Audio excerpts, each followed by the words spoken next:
दुनी है दिल है अंधी दीवानी योर बधी संधो संध के हाथों हाथ ना सूझे थी सिमर तो आ सनंद કે આ દુનિયા દિલથી તો બધી અંધી જ છે કે છે કે આ જેટલી દુનિયા છે એ દિલથી તો બધી આંધળી જ છે કે અંધ છે કે છે અને પાગલ પણ છે કે છે આંધળી તો છે પણ પાગલ પણ છે કે તેના શરીરમાં સાંધે સાંધા બંધાયેલા છે આપણે બંધનમાં છે ને માયામાં બંધાઈ ગયા છે આપણે માયાની સાકરથી એમાં લોક લાગી ગયા સાકરને જેમ તાળું મારી દે કેમ આપણે એવી રીતે સાકર આડે બાંધી દીધા છે કે છે આપણને અને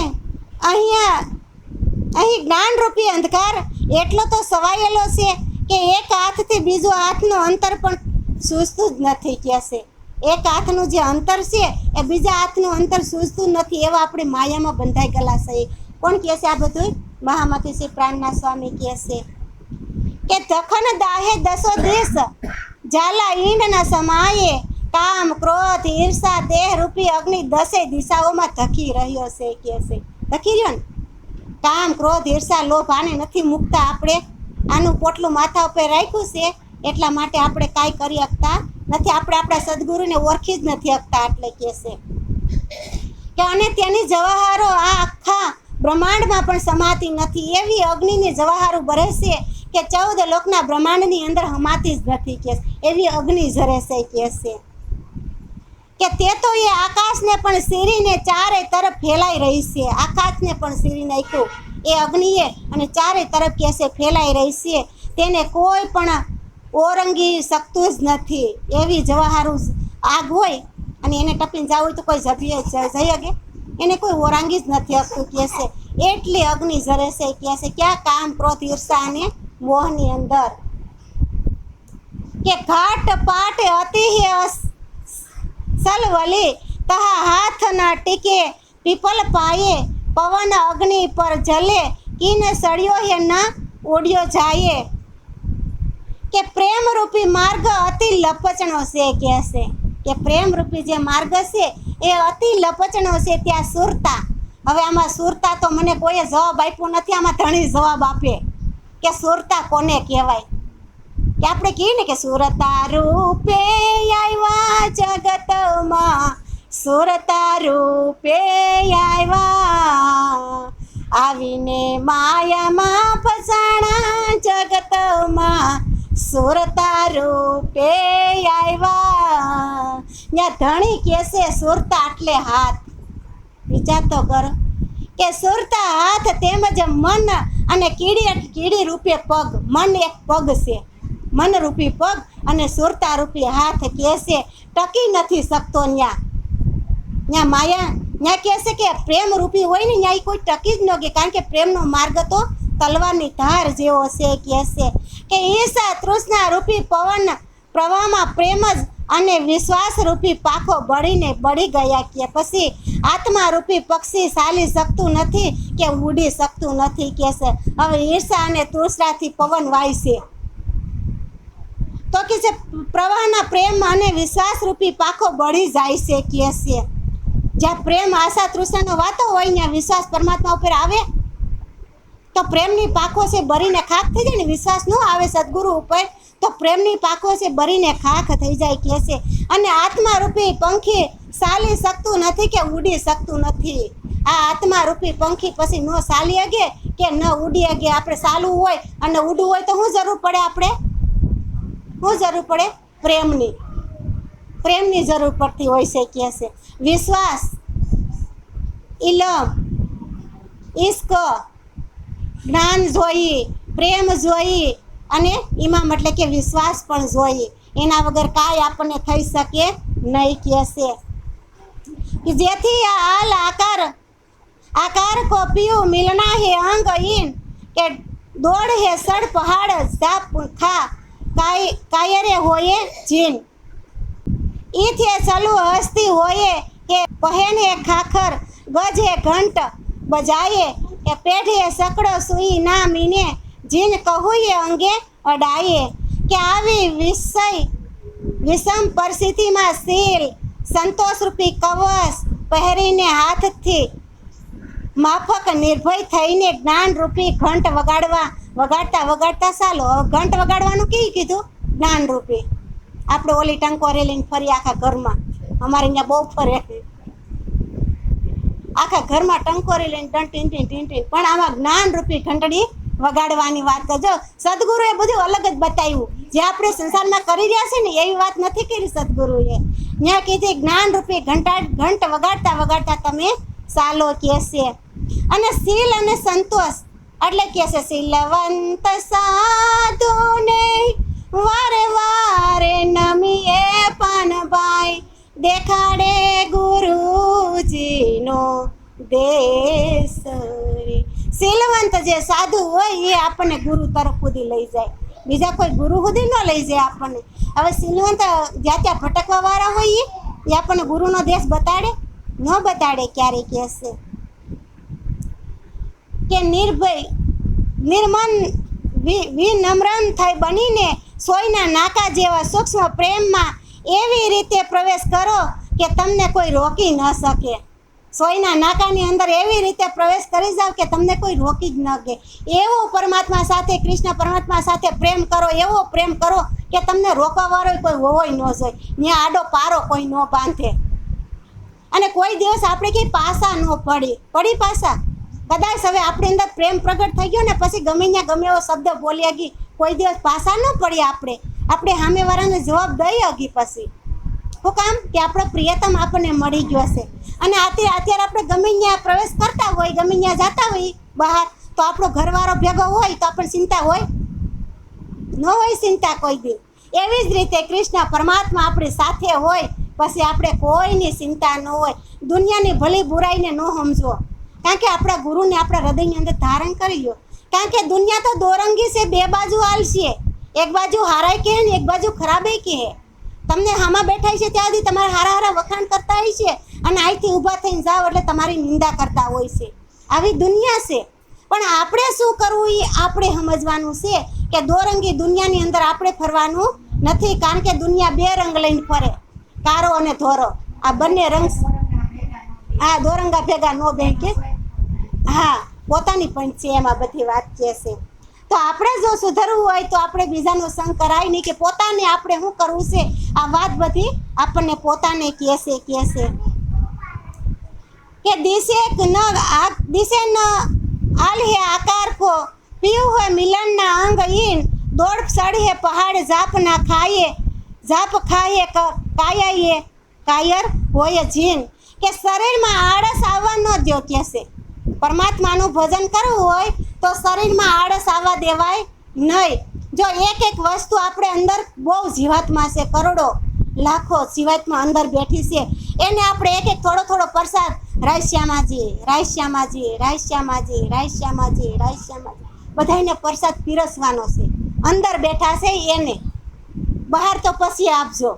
પહેલાં આપણી અંદર કરોડો જીવો છે. આની અંદર આ જીવ છે ને માથે, આ શરીરની માથે સાંભળી છે ને ત્યાં સુધી શરીર સારું છે, પણ એક જગ્યાએ ગુમડું છું ને અંદર જોઈએ ગઈ છે આપણે, એને જોવું ન ગમે. કારણ કે એને જીવાત્મામાં ખાતી હોય તો કેવું ઉવરતું હોય. તો અંદર આ શરીરની અંદર માથે સાંભળું છે ને એટલે શરીર બહુ રૂડું લાગે છે. એટલે કહે છે શરીરને બહુ પ્રેમ ન કરાય, શરીરને તો બંને એટલું ભજનમાં લીન કરી દેવાય. હા, એટલે કહે છે કે એને પ્રસાદ અંદર જીવાત્મા બેઠો છે ને એને બધાને એક ભાણે જમાડવાના છે. આપણે બધાને રાધે કૃષ્ણ પ્રસાદ પીરસતા શીખી જાઓ. આપણો ઓલો પ્રસાદ પીરસવામાં આગળ હોય, મને બધા વાહ કરે કઈ ને, આમ પ્રસાદ ત્યાં થાય એટલે આપણે ઊભા રહી જાય. પણ એવું નહીં.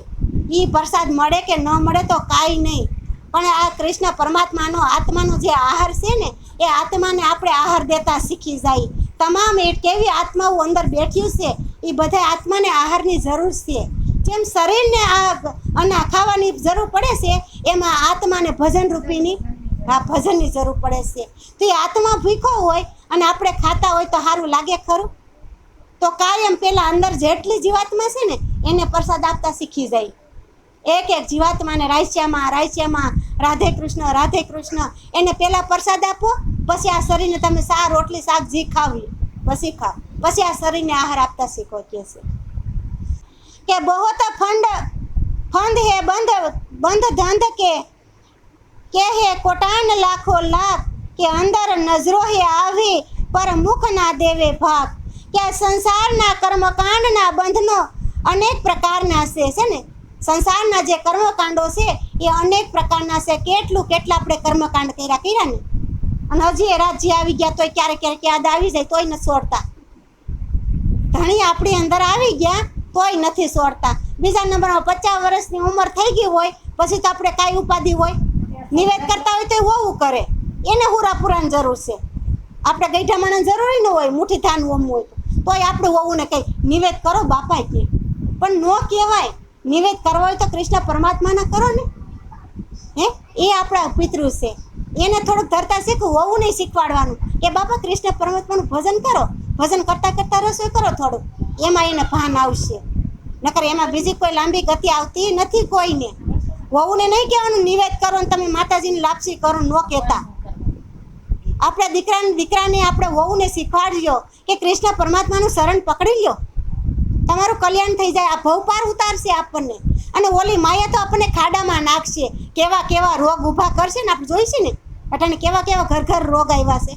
ઘરમાં એક વ્યક્તિ તો બીમાર હશે જ, હોય કે ન હોય, કેવા રોગ મૂકી દીધા. પણ આ રોગ પછી કોઈ આવે નહીં, કારણ કે જ્યાં સત્ય હોય ત્યાં શરીરને હળવાની વાત ક્યાં હોય. સત્ય પરમાત્મા આવી જાય ત્યાં કોઈ દંડ નથી આપણને. પછી આપણા દંડ ભોગવી છે, આપણે સત્ય પર હાલતા નથી એનો દંડ આપણે ભોગવવો પડે. એટલે ખોટું કરવામાં ખાસ બહુ ધ્યાન રાખજો. માયાની અંદર રહેવામાં ધ્યાન રાખવાનું છે. ખોટું કોઈને આંગળી સીંધવામાં આપણે પાપ લાગે ને એવું તે કંઈ નથી. આપણે નથી કરતા અને એને એમ કહી કે તું આ નિવેદ કર તો બહુ પાપ લાગે, નહીં કહેવાય એને. કારણ કે મેં છોડ્યું છે તો એને છોડાવવું પડે કે પરમાત્મા પાસે પહોંચવું છે. નકર સિલવંત ન થાય, ખંડિત થાય. હે પરમાત્મા પહોંચ્યા હોય તો સિલવંત ન હોય, આપણે ખંડિત હોય, નિર્મલ ન હોય, એમાં ગંદકી હોય કે ન હોય. તો પરમાત્મા પાસે પહોંચવું છે ત્યાં શુદ્ધ જલ હોવું જોઈએ, શુદ્ધ દૂધ હોવું જોઈએ, ન દૂધમાં કે શાહીનું ટીપું હોવું જોઈએ, ન જલમાં કાદવ હોવો જોઈએ. હે નકર બગલા તો કાદવ દોરે જ છે, નથી. હંસ હોય એ મોતી સણે ને, બગલા કાદવ દોરતા હોય છે કે. નકર બે રંગે રૂપે તો એક છે ને, હંસ ને બગલો એક છે પણ એનો આહાર અલગ છે. જો તો એમ બ્રહ્મ મુનિઓને હંસ કીધા અને માયામાં રહેવા વાળાને બગલા કીધા. વિચાર તો ખરો, જે માયામાં રહેતા હોય ને એ બગલા કહેવાય. ધોરા કપડાં પહેરે ખાલી કાંઈ સંત ન બની જાય, ભગવા કપડાં પહેરે સંત ન બની. નિર્મલ તો મન હોવું જોઈએ. બાકી તમે ગમે એવા કપડાં પહેરતા પણ મન શુદ્ધ ન હોય તો, આપણું મન સત્યના જાળવે ન બેઠું હોય તો, મને થળિયું ન પકડ્યું હોય તો કેવી બુરી હાલત આપણી હોય. તો આ હાલતમાંથી આપણે બસવું હોય તો પછી આપણા પ્રિયતમ, આપણા ધણી પોતાનું છે એને આપણે પકડવું જોઈએ. અવસ્થા થાય પછી તો થોડોક સુધારો આવવો જોઈએ ને આપણી અંદર. 40 વર્ષ સુધી તો ઠીક માયાના બંધનમાં આપણે બંધાઈ ગયેલા હતા, પણ 40 વર્ષ પછી તો આપણે થોડુંક વિચારવું જોઈએ કે મારે કેવા પ્રભુનું સ્મરણ કરવું જોઈએ અને કેવી રીતે પાર ઉતરવું. એવી રીતે સ્વયં શ્રી કૃષ્ણ પરમાત્મા કહે છે આપણને કે આડે ચૌદે તબક મોહે નિરાકાર નિરંજન યા કે હે પાર પહોંચના ઇન પાર પી હુએ વતન. કે 14 લોક મોહ તત્વ નિરાકાર નિરંજન આ બધા અવરોધી છે કે જો 14 લોક મોહ તત્વ નિરંજન નિરાકાર આ બધા આપણને વૈશમાં આડા આવે છે કે છે. આપણને પરમાત્મા તક સુધી પહોંચવા નથી દેતા. નિરંજન નિરાકાર આ બધાને આપણને પહોંચવા ન દે કે સદગુરુ સુધી. અને પરમધામ પરમાત્માનું ધામ તો આ બધાથી પાર છે કે પરમાત્માનું ધામ છે એ નિરંજન નિરાકાર મોહ તત્વ 14 લોક એનાથી પાર છે કે 14 લોકથી નહીં પર ધામ છે પરમાત્માનું, જ્યાં આપણે પહોંચવાનું છે. આપણે પહોંચવું છે એ ધામ તો પાર છે કે પાઉ સલના પર ઉડે બીસ તો હે એસે પંથ પર એ સબ તોલો દેખીએ જોલો ના દ્રષ્ટિએ કંથ. કે પરમધામ માટેનો પ્રેમ માર્ગ એવા પ્રકારનો છે કે એના પર ન તો પગ ચાલી શકે અને ન તો પાકથી ઉડી શકાય કે છે. એના પર નો પગ હાલી શકે, નો પાકથી ઉડી શકાય આવો પરમધામનો માર્ગ હશે કે છે. વચ્ચે અંતરાય રૂપ અનેક પંથ સંપ્રદાયો આવે છે. હાલવા જાય ને ધર્મને ઉપર તો અનેક સંપ્રદાયો આપણને આડી આવે, પંથ આડા આવે બધા, તો કે આપણને ત્યાં પહોંચવા દે નહીં, કે ખારો પંથની વાત થતી હોય તો આપણે એને રોકાઈ જાય ને, જીવાતમાં રોકાઈ જાય. અને આપણે તો પરમધામ પહોંચવું છે, શ્રી કૃષ્ણ પરમાત્મા પાસે પહોંચવું છે, આપણને ન પહોંચવા દે, વૈષ્ણવ રોકાઈ જાય, આડી માયા આવી જાય છે કે છે.